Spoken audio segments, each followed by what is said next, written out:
But when it comes to something as life and death important as to what to feed yourself and your family, I want to get at the truth. Britain is too fat and is getting fatter. People are clueless. I'm doing this because I'm a physician and I care about people and I want people to live long, healthy lives. I'm an advocate of an evidence-based diet, and that just so happens to be a plant-based diet. So it's the only diet ever proven to reverse heart disease, #1 killer here in the UK. If you refuse to improve your diet and lifestyle, you're going to have that disease for the rest of your life. That's why you have to take those drugs every day for the rest of your life. If you actually want to treat the cause, not only can you get rid of the disease, period, but it actually works better. But of course, where's the money in that? Researchers say it's particularly alarming in the developing world, where people are choosing to spend their increasing disposable income on fatty, sugary foods. There's this corrupting commercial influence in science in general, medicine and nutrition particularly. The system is just not set up to reward healthy behaviors. And unfortunately, what's most profitable happens to be what's least healthy. It's a highly competitive, highly secretive industry with one goal: food that is simply irresistible. They just try to kind of inspire people to fit some of the healthiest of healthy foods in their daily diets. That's what keeps me going, is how many people who, if they knew it, would change.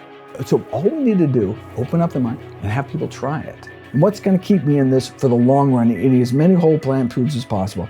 And that's when I retire. When I retire, it's not when everyone's eating healthy. Everybody's just informed.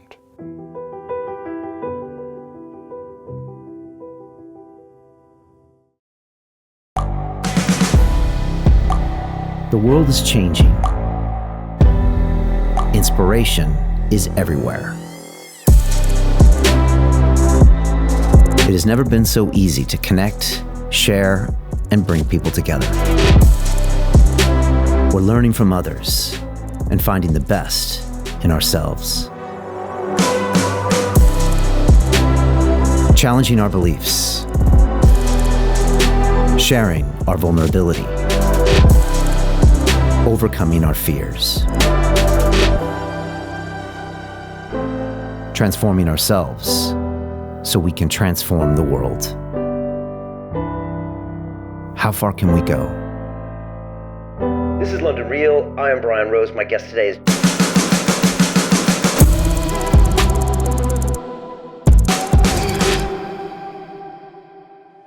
Dr. Michael Greger is back on London Real, and if you remember him from the previous visit, he is a big fan of a plant-based diet, and his book, called How Not to Die, outlines how the top 15 leading causes of death can be minimized by eating a whole food plant-based diet.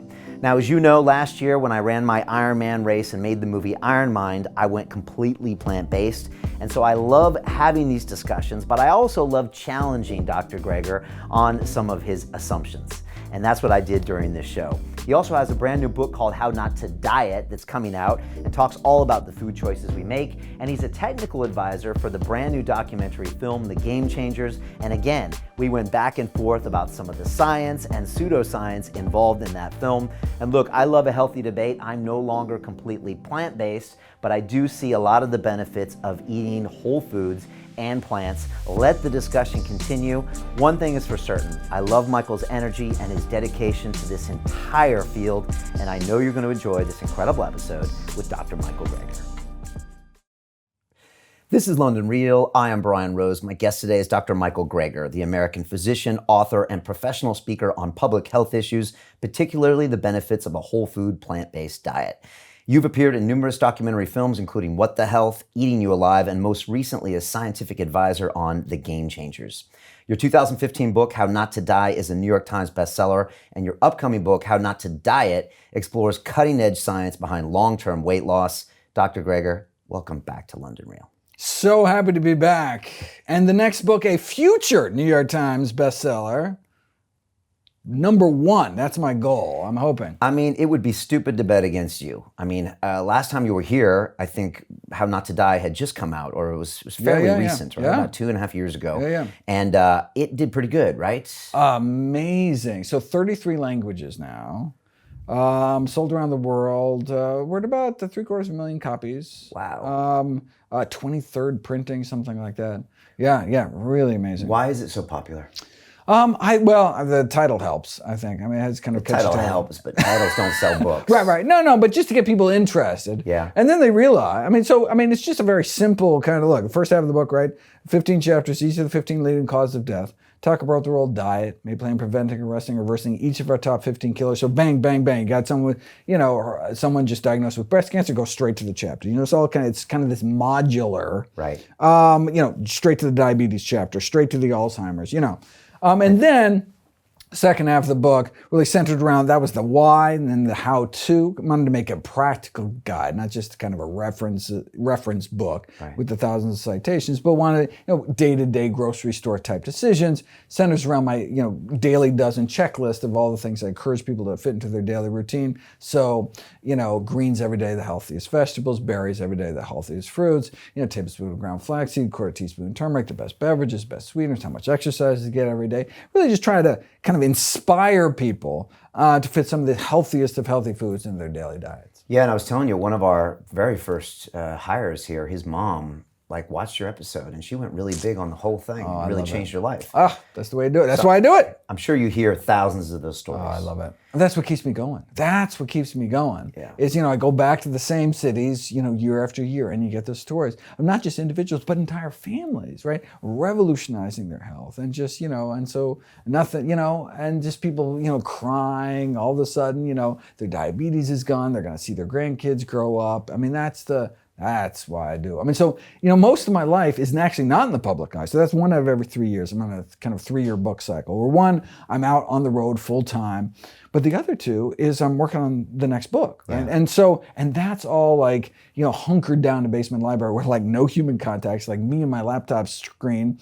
And it's what keeps me going day after day, those long hours, it's the stories in the back of my mind. You're echoing in the back of my mind. And those images, I see their faces, Because I've heard writing a book is the loneliest thing to do. Oh, well, yeah. And I don't just, I'm all in. When I get into book writing mode, everything gets shut out. Why is that? Well, it has to be. You have to immerse yourself. It's learning a new language or something. So for this obesity book, for example, How Not to Diet, there's 500,000 papers written in the peer-reviewed scientific literature in the English language on obesity, right? With 100 new ones every day. So, every hour, I'm a couple, go to sleep, forget about it. You're way behind, right? So even people in the field can't keep up with beyond their own little narrow subspecialized domain, right? Yeah. And so it's a really conflicted literature. So simple research questions like, should you ideally eat before or after you exercise? Or should you, should you skip breakfast or not in terms of weight loss? And it turns into 1,000 article research projects. So that's a book-length research for one little teeny question. Some studies say one thing, some studies say the other. You have to look at each study, read the primary literature, and say, wait a second, why did this study have a different outcome than this? What's the difference in their patient populations, the difference in their interventions? And so you can't get a phone call in the middle of that, right? You need to just complete, and then that's when the synthesis happens. That's when, wait a second, could that one disparate little thing I learned in that article written in the 50s have something to do with this article here? And then you bring it all together, right? And I read the literature chronologically, always start with the oldest, right? So I can kind of get my heads into the research, just so it's like a detective story for me. I don't want to read the recent review and get swayed by whatever some contemporary reviewer's thinking about it. I want to read the original literature, the primary literature, and I want to go through it as the researchers did, plotting what's the next research question. Are they going to get answered? Are they going to remain unanswered? And so every little research question is this whole kind of historical deep dive. And you can't, if you get interrupted, it takes you a while to kind of get back into that. And so then things start to make sense. Then the connections start to come. Otherwise, it's just another kind of superficial review that anyone could do. Yeah, you don't want to write that book, do you? So it's like a review of reviews. Okay, if you're writing a term paper or something, all right, you get the most recent meta-analyses, most recent systematic reviews, and you just say, okay, this is what the literature says. No. this is what these bunch of reviewers say the literature says, right? But when it comes to something as life and death important as to what to feed yourself and your family, I want to get at the truth. And as far as I could tell, this hadn't been done in the obesity arena. And so the harder it became, the more I realized how valuable the project was. Because, I mean, there's just no way, like a practicing physician could delve this deep. Yeah. And then, someone off the street, I mean, it's just completely, there's no way they could keep up. Did you ever think you're bitten off more than you could chew? Oh, yes. And in fact, I realized that after I started working on it. I mean, so I did it the absolute wrong way. I said, look, I'm going to give myself a year to write the book. Like, I just couldn't just stand the thought psychologically. You had this book planned a while ago, right? Oh, yeah. You always I knew this like was coming. 5 or 6 years Yeah, in the yeah. future. So I think I've got like the next 4 books planned out. Right. So that's the last time you were years here, or so. you had already talked about How Not to Diet and then How Not to Age. Yeah, that's the next one, 2022, right? You still got other books already planned after that. Oh, yeah, absolutely. Okay. So I'm always, the research is always pouring in. I'm already doing it just to get videos up on the website. But it's the deep dive that happens. So I gave myself a year, and then I realized how much the literature was. And I said, wait a second, I can't do it in a year. There's no way. I mean, you could just parse it out. I can read, it takes me this long to read a study on average. It takes me this long to annotate it. It takes me this long. There's just not that many hours. And so even though I have this whole research team now, right, where I have 14 people churning through studies, I got people that will pull articles from any library in the world, basically. Right. And you're also publishing daily on your website, well, right? So actually, that's the 3rd year. So 1 year I write the book. 1 year I go around the world speaking about the book. And that 3rd year is I script out 3 years worth of videos for Nutrition Facts. 3 so years. Little people know, yeah. right? So some video comes up, today's video. So people come up to me all the time. I love this morning's video. I'm like, what's this morning's video? Like, I don't even, because I may have scripted that video a year ago, and I just have to pray the broccoli's still good for you, that it's not outdated by the time that, but yeah, no, because there's no way I can do it all together. Okay. Yeah, at now, the same time. the How Not to Die concluded pretty much that plant-based is the way to not die from those 15 different ailments, right? I mean, it's the best thing we can do in terms of, so it's the only diet ever proven to reverse heart disease, #1 killer here in the UK, and in much of the Western world. Right. Only diet ever to reverse our #1 killer in the majority of patients. No other diet. So, I mean, if that's all a plant-based diet could do, then, reverse our #1 killer. Shouldn't that be the default diet until proven otherwise? So that's really where I ended that book. And the fact they can also be so effective in prevent, arrest, and reverse other leading killers like type 2 diabetes and high blood pressure. It would seem to make the case for plant-based eating simply overwhelming. Right. And so that's really where it left. And the top 5 in that book were, like you said, diabetes, heart disease. What were some of the other? No, so number one heart disease, number 2 cancer, right? And then depending on country we're going to, there's stroke, Alzheimer's, now up to actually 3, not for premature death, but for death overall here in the UK. Okay. Alzheimer's is skyrocketing. Yeah, we need to talk about that today. Okay. So you came to the conclusion of that book, and it's like, all right, plant-based for all this stuff. Now you go into this book, How Not to Diet. How do you remain agnostic while you're pouring through all the research and think, okay, I'm trying to find the best stuff, right? But you just wrote a book that said plants are the best stuff. Right. So how do you do that? And you've gone on record to say that nobody should ask you what to eat. They should understand it themselves, right? They should make the decisions themselves.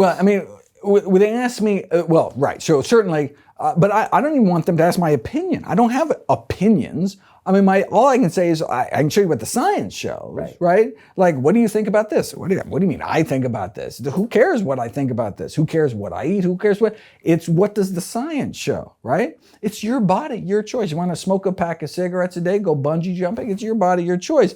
But as a physician, all I can do is share with you, based on knowledge and experience, people in your situation who continue to do X, Y, and Z, here are the predictable consequences of your actions. And then it's up to you. right?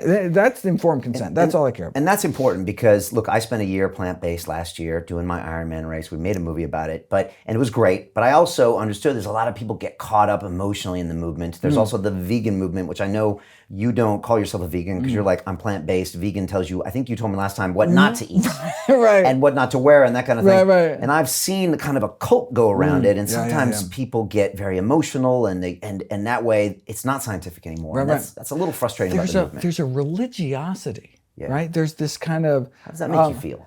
There's a zealotry involved.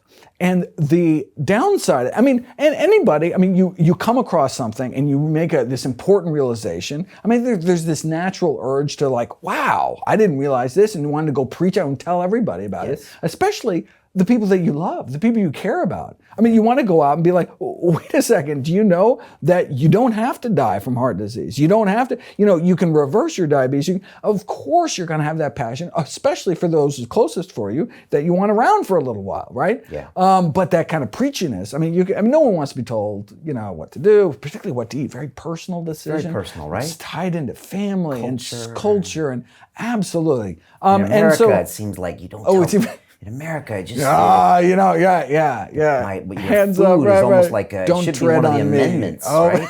My right to bear arms and right to eat what I want. Right. Apple pies in our veins. Yeah. Right. All right. Absolutely. You're like you try to then stick really to the science. So it's all about the science, right? And so open at all times for any argument. People, as you as you open in the bio, he's an advocate of a plant-based diet. I'm an advocate of an evidence-based diet, and that just so happens to be a plant-based diet. But that my loyalty is to the science. My loyalty is not to any particular finding of the science. What if there was 100 studies that were published tomorrow with a billion sample size that said red meat was the best diet going forward? Then I'd tell people to eat steak. I tell people to eat steak. I appreciate that about you. Well, no. But that's just, you got to follow the science, right? It's like if smoking all of a sudden is going to extend my life, I don't like the stuff, but and look, I may choose not to smoke, but I tell people, we're wrong, go out there and smoke if you want to live long. Okay. All right, so you go in to do this How Not to Diet. What were some of the big things that started materializing as you're gelling and getting all this stuff? And again, you're underground, literally and figuratively. And I know because I reached out to you last year to actually do a Skype call for our documentary, and you said no, and it hurt my feelings, but I thought he's writing another big book. And people should also know that you donate the profits of your book to charity. That's a big deal. No. That's a lot of money for your last book. Well, no, but it's so important from so many reasons. It was Nathan Pritikin saving my grandmother. I want to do for everyone's family what Pritikin did for my family. That's really what the motivation is. Yet there's this corrupting commercial influence in science in general, medicine and nutrition particularly, is I didn't want to just get lumped in. So even if you're not selling some brand of snake oil supplements or foods, the fact that you're selling your book, you're selling your, then I didn't want to get, you're only telling people to eat X, Y, and Z because you want to sell a book telling people this X, Y, and Z, right? Yeah. I didn't want to have that conflict, even that perceived conflict of interest. So it's like I'm doing this because I'm a physician and I care about people and I want people to live long, healthy lives, period, full stop. And that was very important to me. Where does that money go? So it's all, I don't even see, it's not that I donated to charity, it's in the book contract that it never comes to me, period. And so it goes to a donor advised fund and then, whatever, and then can go to any 501c3. Okay, gotcha. So it's kind of limited to U.S. nonprofits, but often you can find kind of U.S. affiliates elsewhere if you want to donate money around the world. And there must be a chunk of change if you're selling 750,000 copies of books. Even the advance for the new book, it was $1.5 million. And it goes into charity. All charity. It's crazy. You mentioned, then the royalties too. everything. Every penny. It's a lot of money. You mentioned Nathan and your grandmother. Can we tell that story really quickly? Just give people some context. Because it's important for them to know that there is a personal side of you that motivates you. It's not. Well, this is how I came up. I would like to think, well, I'm just a scientist and I just found the science, right? But what drew me to even look into this was the story of my grandmother growing up. My dad's mom who, I was just a kid when she was sent home in a wheelchair with end-stage heart disease to die. Wow. Where'd you grow up and what year was this? So this is in the 70s. Okay. I was like 9 years old. She was living in Miami, and her life was over. She already had so many bypass surgeries. She basically run out of plumbing at some point. You get so scarred up inside, you can't even go back in. And so there's nothing more the medical profession would do, send her home to die, age 65, right? And then on 60 Minutes, there was a story about this guy, Nathan Pritikin, who was starting this new clinic up in California, claiming he could reverse heart disease with diet, which the fact that heart disease reversal, period, was thought impossible. I mean, just thought you get worse, and you die. Like most people think of diabetes today. You get worse, and you die. And then he came out and said, no, we can actually reverse heart disease, open up arteries without drugs, without surgery.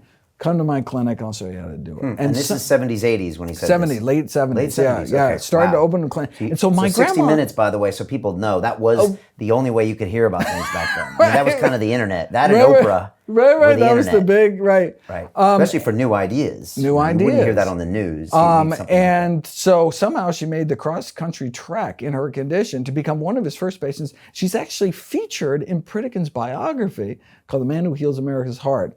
It talks about Frances Greger, describing her as one of the death's door people, where, they wheeled her in and she walked out. In fact, within 3 weeks, she was walking 10 miles a day. She was given 3 weeks. 3 weeks. It was a graded exercise program along with plant-based diet. And she, because although it may take months for the actual plaque to open up, you can get an immediate improvement in the function, arterial function, even though the arterial structure improvement can take months. Okay. But within weeks, you can get 80-90% of angina gone. That crushing fast. Chest pain. That fast, meaning that could have happened a year before, 10 years before. It never happened to happen in the first place. Like your body wanted to be healthy, but you were stabbing it with a fork 3 times a day, and all you had to do is just stop the re-injuring, and your body can heal on itself. Right? Does it happen to anyone, or is it specific people have that reaction, or will most people have most people. Most people. Okay. So Ornish's work showed that about 80% of people actually get that clinical reversal, and the earlier you can catch it, the better. But one of the things about medical training I learned that I think was one of the most kind of hopeful signs was that within 15 years of stopping smoking, your lung cancer risk approaches that of a lifelong non-smoker. Isn't that amazing? Your lungs can clear out all that tar, and eventually it's almost as if you never started smoking at all. Yeah. And every morning of our smoking life, that healing process starts to wham, first cigarette of the day, re-injuring our lungs with every puff, just like we can re-injure our arteries with every bite.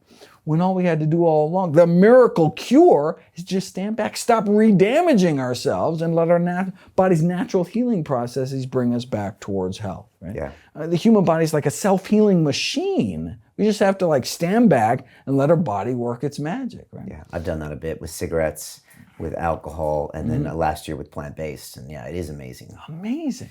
It's interesting. My grandparents were cattle farmers, just like actually Dr. Neil Barnard's as well. So I watched my grandparents, go through that business, and then the diet that a lot of times just goes with that business as well. And they died of things that now I always wondered if it was presentable. Heart disease and stroke, and then more heart disease, and complications from putting stents in. And it always makes me wonder, if they had had other options. I don't know. No. I mean, but we didn't know back then. Yeah. But now we do. And we've known since Ornish's first randomized controlled trial in 1990, July 21st, 1990. So for decades, we've known this. Yet in the States, hundreds of thousands of Americans continue to die needlessly from this preventable, arrestable, reversible condition. Right. And even when you're in the hospital for those diseases, they're feeding you the food that's... unbelievable. I can't get you started about hospital food. Oh, yeah. In fact, I was just scripting a video on hospital food, and actually most of the research on there is from the NHS. Really? And it's not just the patients, but the staff too are living, out of the vending machines, right?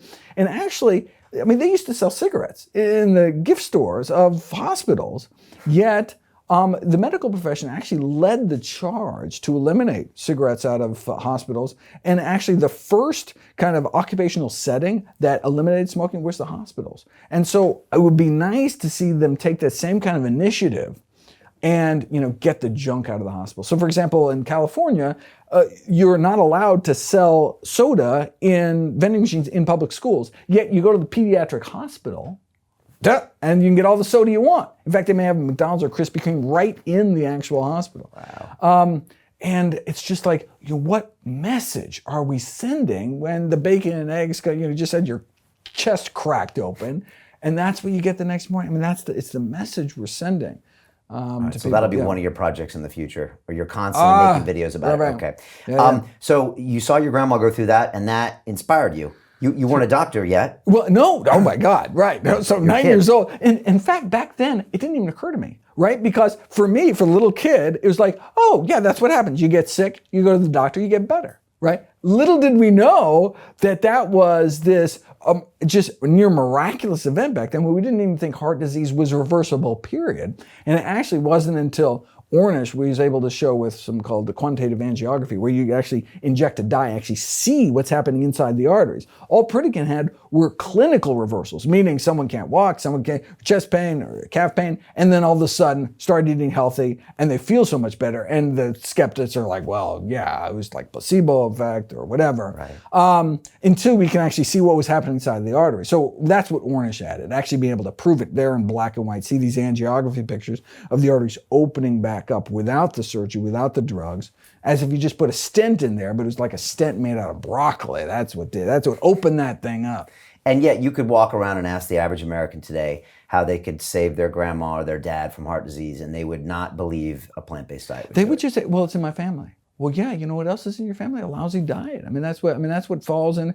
But so for most these chronic lifestyle diseases, about 80% are completely preventable, arrestable, reversible. These are diseases no one has to die from.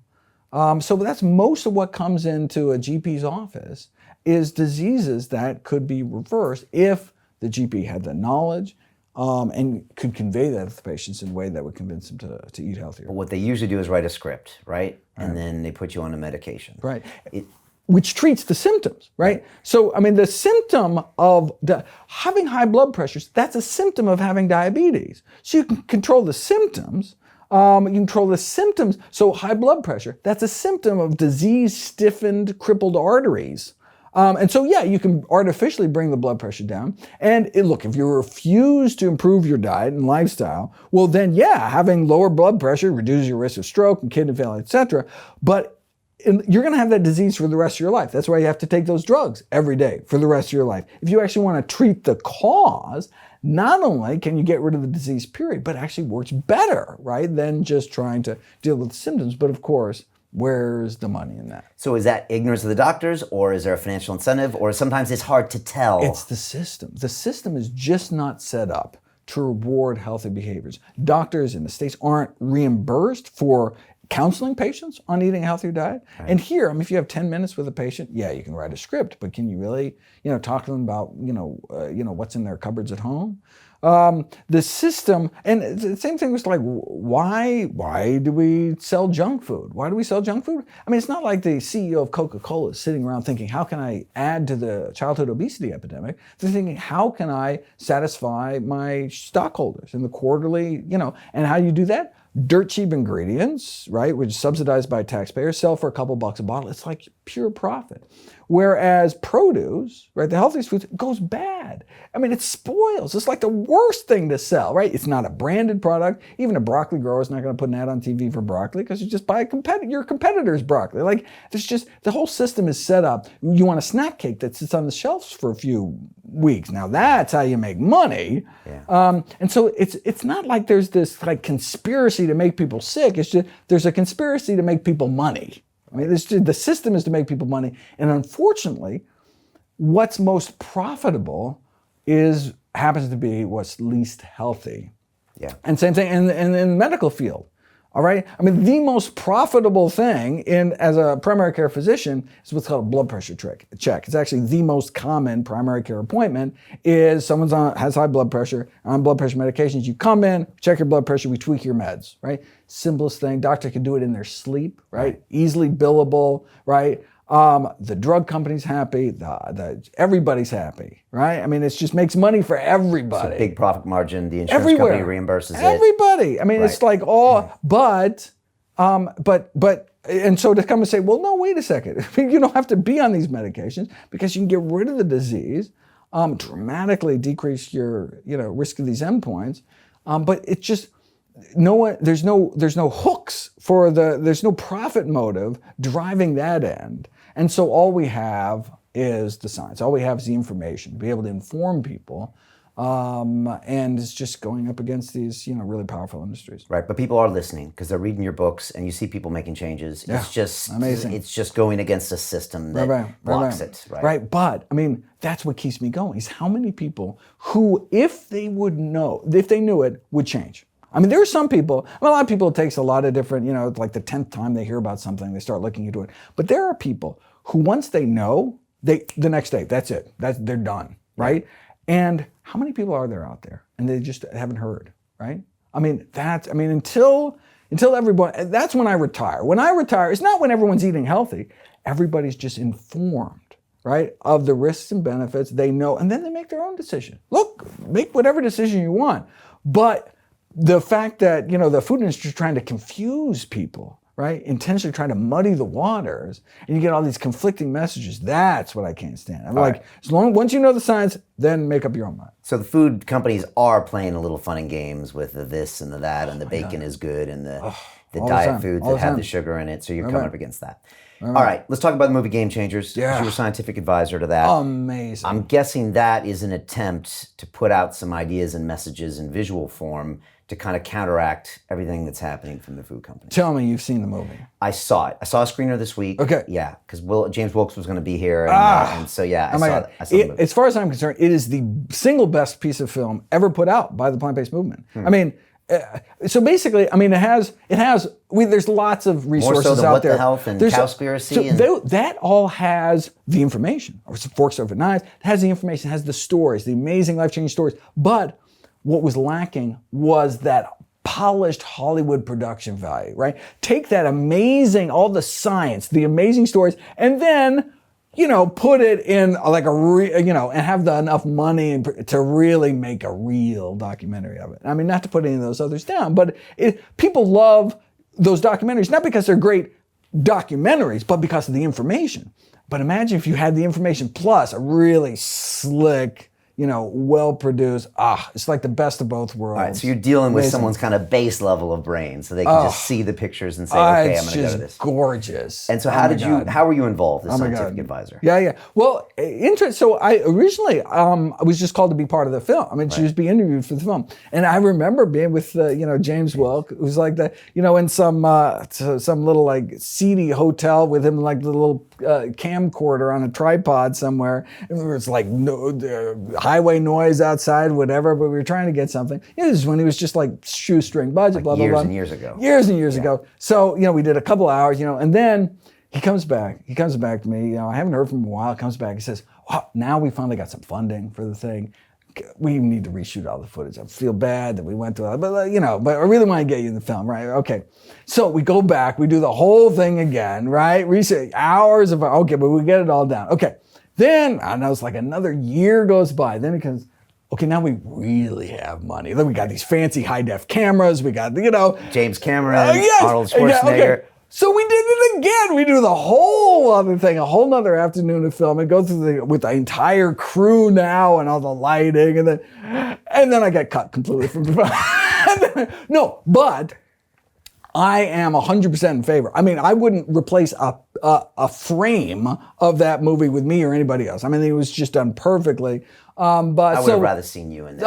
But the role that I was able to play is just to go through and make sure all the science is set. Okay. And so, I mean, that was very important to me because what so often happens is if there's one little tidbit of the movie that is in the slightest bit misleading, they'll take that and baby out with the bathwater. I mean, that's all they need is one thing to attack. And so my constant refrain was, we want to take, so if you have like 5 statistic, for example, on how much water does a pound of beef cost, make to make. And you could get like the USDA number, you could get like the environmental Greenpeace number, or, the industry has their way skewed in the other direction. What statistics should we take? Well, we take the industry. We go bend over backwards to take the most conservative possible statistics, because then we are just untouchable, right? The science is so strong. I mean, by taking the weaker statistic or the biased statistic, you're almost saying like, yeah, the evidence is so weak, we have to exaggerate. No, it's so strong, we can under-exaggerate. We can go the opposite direction and still just have this overwhelming. So, I mean, that was my constant push. Let's just absolutely use the most conservative, and just trying to keep it, and everything cited to the teeth. I mean, that was just super important to me, because I knew how, as the movie evolved, I knew what an important tool it was going to be, and I did not want it to be dismissed over some, some carelessness. Okay. Have you been hanging out with James Cameron? Oh my God, no! But I've talked to Susie, his wife, and they're really big into plant-based movement. Oh, super sweet folks. Yeah. And it's really about from a more of an environmental standpoint. I'm seeing that a lot on college campuses these days. Okay. Is people are telling me they're going for the environment. Like that's totally new to me. Very plant-based for the environment. Okay, yeah, gotcha. Plant-based for the environment. Yeah. Look, I saw the movie. It was very beautiful. Yeah. The only problem I had is I felt that sometimes they were rolling out these beautiful athletes and showing them on screen when I didn't think they necessarily represented the top athletes in the world. That's what I didn't. So there's a strong man on there, but he's not one of the world's strongest men. And there were some Olympic athletes on there, but they weren't the top athletes. And so for me, I was like, okay, you can find some correlation, but I don't see the causation. That's what I didn't like. And I thought some of the science stuff was a little gimmicky, and the erection stuff, I thought that was a little gimmicky. Oh my God, that was awesome. Come that was on, totally my Michael. idea. That Really? was my idea That to do makes that. sense. Oh my God, that was That makes brilliant. sense. Okay. So the all you need to do, I mean, the current culture as now is you need meat for protein. How could you possibly build muscle without? So to counter the culture, all you need is a single example of one person anywhere building any amount of muscle, and then you can't build muscle without meat. Is right. I mean, that's what you need to. We are so far on one end. I guess so. All you have to do is like, wait a second. Can you have any endurance? Can you have any strength? That's all we need to do. And so I the think it movie's showed it trying to appeal beautifully. to the lowest common denominator. But It that's is. have you been out on the streets? Yeah, maybe Are you're these right. people in life? I mean, I live in London. That's my problem. I mean, no, but look, I talk to people on flights all the time. I'm stuck on a 7-hour flight, and I strike up a conversation. It's like people are clueless. I mean, just these real, just they don't know anything about nutrition. And that's the way the industry likes it. Wants people confused, so they throw up their hands and eat whatever's put in front of them. That's the way the system is set up. So, I mean, that's all we need. That's all this movie had to show. You could do it. Right? It is possible to not drop over dead by not eating these foods. And then, the erection study, which I will take full credit for. My gosh. No, it's actually being done now in a real setting. And it didn't purport to that there's but just to show how dramatic one meal. Right, that's wild. Come on, and it shows to the arterial function. Right, it's not that they're clearing out their plaque, but just shows your arteries function and it plays better. to the lowest common denominator of someone's manhood. Come on, Michael, you're better than that. What do men care about? Right? No, especially young men. Look, when I go speak at a high school, right? Yeah. Breast cancer is going to go over their head. I'm going to talk about stroke, dying of a heart disease. That's what grandparents like. Okay, so I talk about athletic performance. I talk about acne. I talk about, about things talk about erections. That's what young men care about. Okay. Right? All right. Okay. I get it. All right. I get it. All Look, right. Whatever you got to do it. I get it. You know, that's fine. The blood and the plasma's cloudy. I was just like, my scientific mind was like, all right, one looks cloudy, doesn't look cloudy. Your blood is a milkshake after eating Where's a the science, cheeseburger. though? I'm looking at it, so I got these unscientific guys that say it looks cloudy. I mean, does that? But mean... it is. There's actually something called lactescence. Okay. And so that's the cloudiness or the milkiness of your serum. Okay. That's what happens after you eat a meal. Does That's that how much mean- fat is in your. And the consequences of that fat are the insulin resistance and arterial crippling and all these downturn. So we're just trying. But otherwise, it's numbers on a screen. It's numbers in a graph. Right? How can we take numbers in a graph and actually make some kind of visual impact of it? That was I get it. But I would And say you can do it yourself. But there were no. Spin down your blood after a cheeseburger, maybe and you're I like, will, and I'll what? look at it. Yeah, I mean, okay, whatever. All right, but also, I mean, there weren't that many top athletes in there. There's not the top of their games. There were just a few select choices. Maybe. You took a runner that looked good. Maybe God they bless her. should You look a try- strong man who's not at the top of the should strongman game. Maybe these athletes. Maybe. But you know what I'm seeing saying. this would. He took one mixed martial arts fight between a vegan and a meat eater, and he happened to lose. Maybe so all we need to do, open up their mind and have people try it. And then, so why are people eating the way they are? They're eating the way they are because they were taught this is what you eat to be strong. This is what you eat to be fast. This is what you eat for endurance, right? Yeah. And so just to open their mind, say, wait a second, you can eat this, and still be at the top of your game. Well, maybe I'll give it a try. And so, in that sense, cool. Yeah. I get it. Thank you for explaining it to me because I was having a few issues, and I respect you a lot, and I respect what you guys are doing. And look, I went plant-based for a year. I ran a goddamn Ironman triathlon plant-based. So like maybe you're preaching to the choir a little bit, and I was looking for something else. So I get why you're doing it. A lot of great minds, and it's good to have that question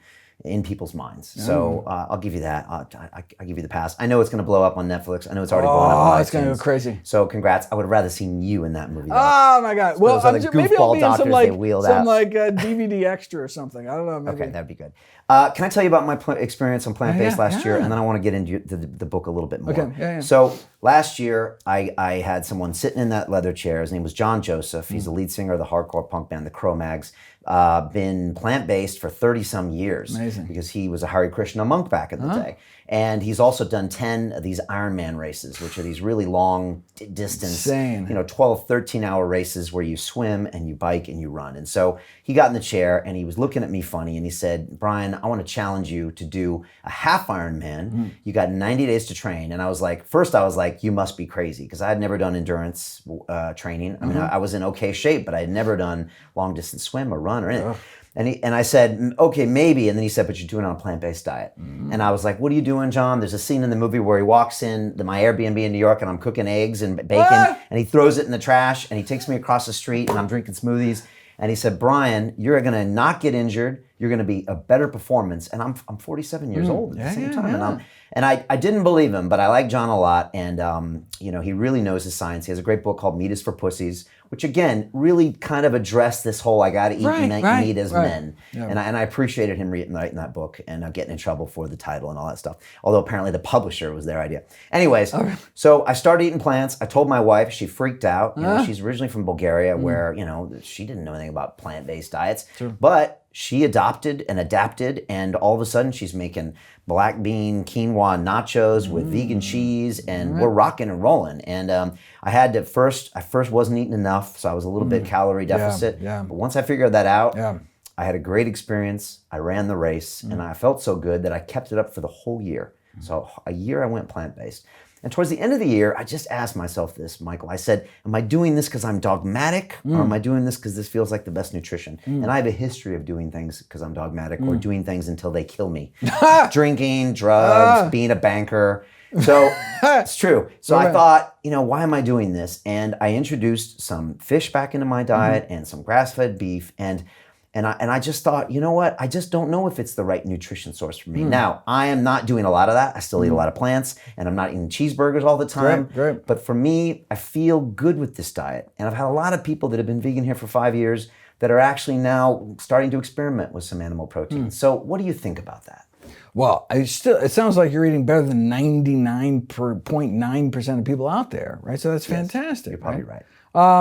If there was one thing, if you were going to obsessively commit to one thing in your life, rather than alcoholism. I mean, a healthy diet. The number one But cause I of have death. a healthy diet. I'm just not 100% plant-based. Right. Okay.